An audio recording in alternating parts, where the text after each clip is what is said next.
Hey everyone, and welcome back to another report. That's also a little bit of a deep dive into business models and anchoring. So, Pokemon, it's the most profitable franchise in history. It's a series of games that also successfully pulls off what essentially no other IP, no other publisher has been able to do. And while, look, we've all got fond memories of this series, pretty much, we've also got to be rational here. And with their latest announcement, well, the already odd business model of Pokemon is under scrutiny again. I mean, hell, they've even got subscription services they've invented to actually solve problems that they've created. It's quite interesting. So simply, for what we're going to talk about today, imagine if any other game did it, if any other publisher did it. Imagine if it was Call of Duty, if it were EA, if it were Activision. Just imagine. That they actually get away with this is a testament to business model anchoring, something that we're going to discuss in this video and something that we're going to learn how to be vigilant of. And with that, be sure to like, sub, ring that bell, and let's get into today's report.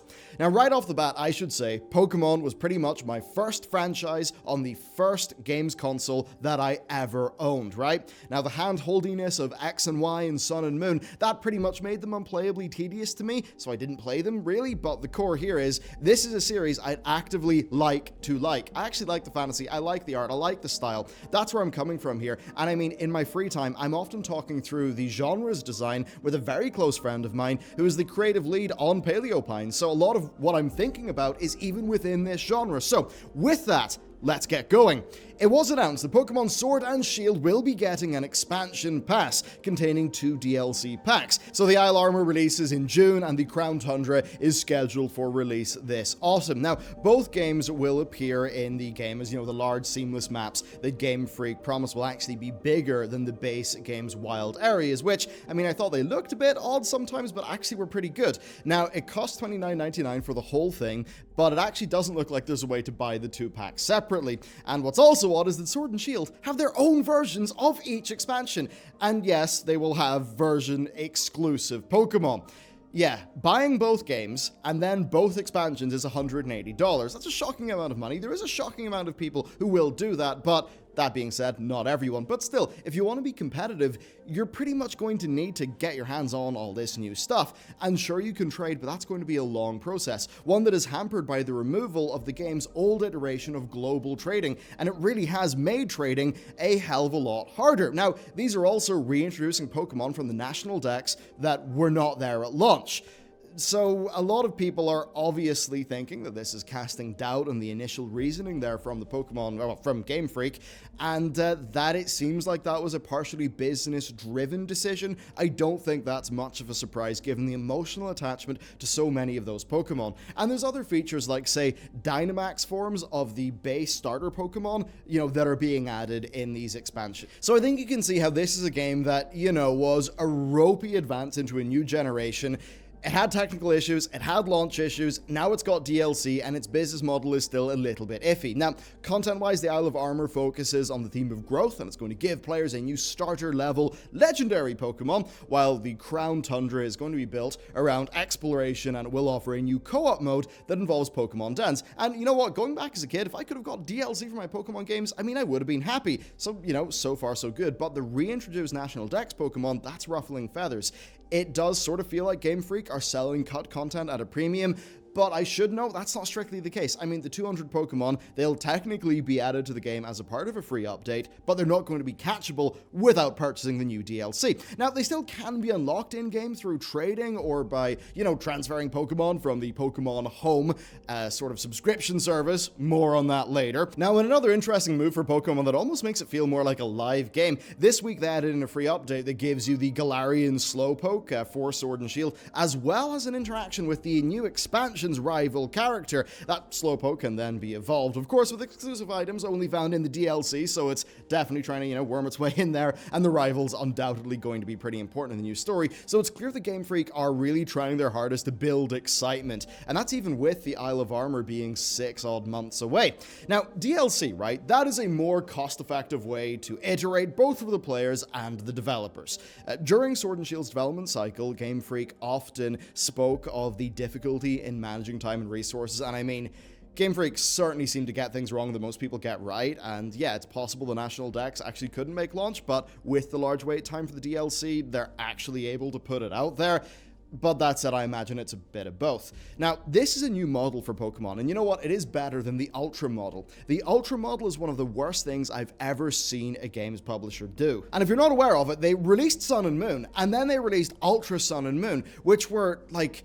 Imagine if you had like a few updates, some minor content additions, and then resold the game again at full price, pretty much mandating a new start over for the new version of the game. That is literally what they did, and it's what they got away with. Now, it wasn't that well received, but it's still something they did, and it actually did work. So this model of DLC, this actually is preferable, but it does also show the past of Pokemon to be a pretty darn insane thing. And this is still a game that sold with two versions that were barely different. Yes, you could argue it's trying to encourage trading. I think it absolutely is. But at the same time, they also know that's a way to just double dip in whales and to make a stupid amount of money. And we all know that's something that with the core Pokemon fandom is pretty popular, and it's something they do make a lot of money off. This franchise has been pretty much insane from day one in terms of its business model, and that's where I'm going to get onto a concept called business model anchoring. Now,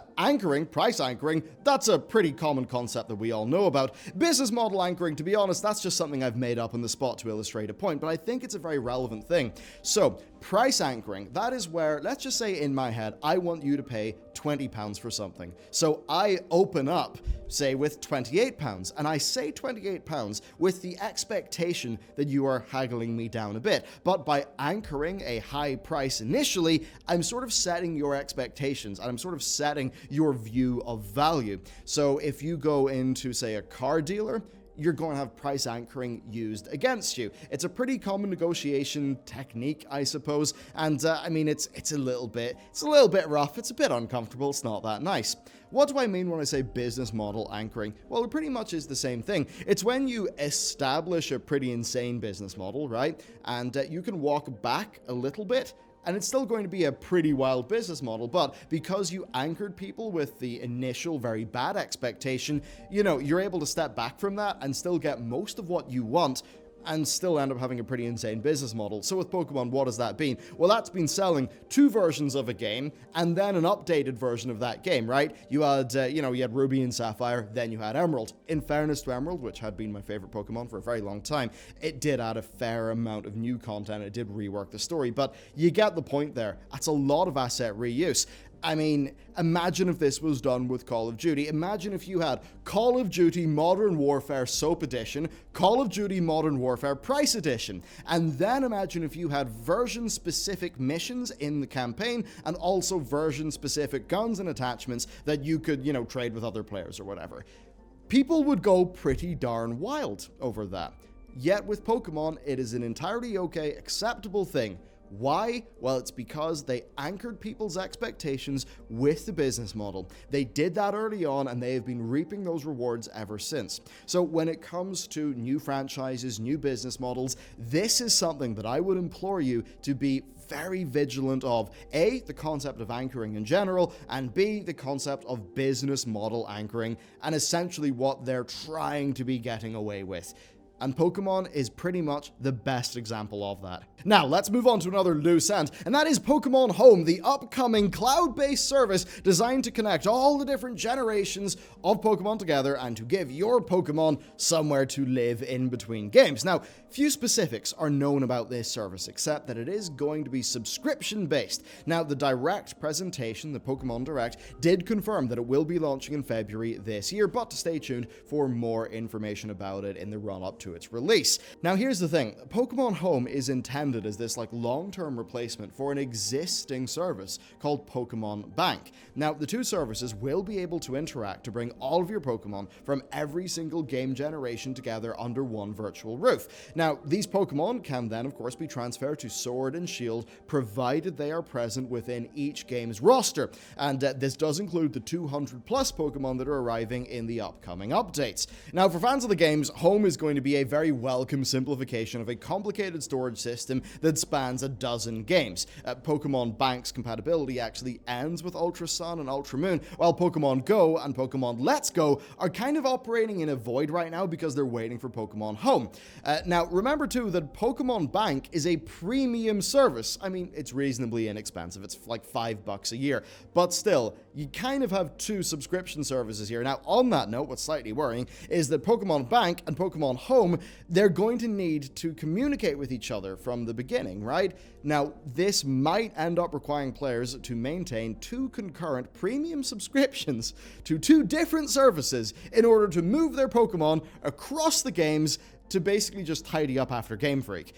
Home may offer some sort of free trial period to compensate for this, which would be the correct move, but we'll get more information in February. It does, though, just show that, I mean, look, Pokemon is quite the franchise, right? Its successes balance its failures, the franchise's overwhelming popularity. I mean, that, I think, balances Game Freak's shortcomings.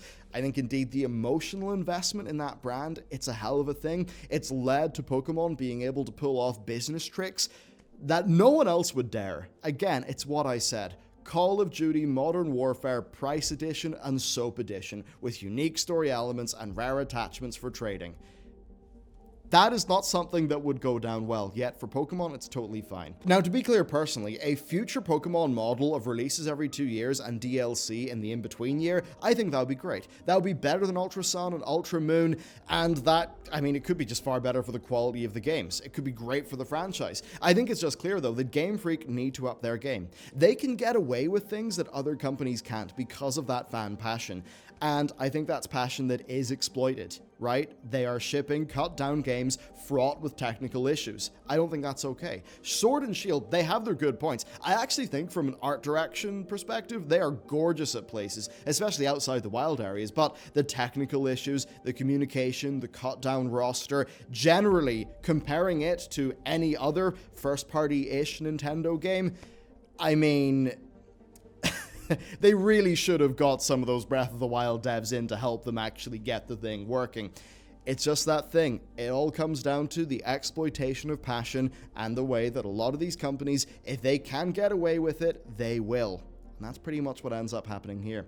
It's sad to see that Pokemon fan passion just, be sort of exploited from time to time, but indeed that's something that you see across the industry. Blizzard, right? They really cash in on that fan passion. Hell, Blizzard even cash in on their own developers' passion for Blizzard's brands, something that's well documented and, I mean, actually pretty disgusting when you get down to it, but they're all stories for another day. That is it for Pokemon. Of course, I'd love to hear what you think about the game after it's actually came out. It's not something that we got to, cover back when it was all going down because, frankly, we just got really busy with other things. But I do actually want to know what you think, so let me know down below. Of course, yesterday we had a report that I think you'll find very interesting. There was a recent one on platforms that I think is going to be so impactful moving into the next decade. I think you'll really love that too. So there's loads of content on the channels, so be sure to like, sub, all that good stuff. And with that, I will see you next time.